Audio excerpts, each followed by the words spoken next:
दोस्तों ये है एक काली चिड़ी जो कि आ पिछे बेरियां जियां इत्थे कंध दे संघनियां झाड़ियां जियां ते इहदे विच ही अड़ गई सी बेचारी। ते मैं उत्थों कढ के लै आउण ते काफ़ी तड़फ रही सी बेचारी।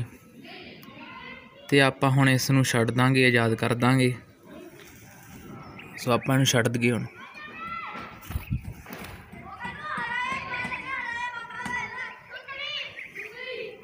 तुसीं देख सकदे जो किस तरह खुश हो रही आज़ादी तो बाद चली गई।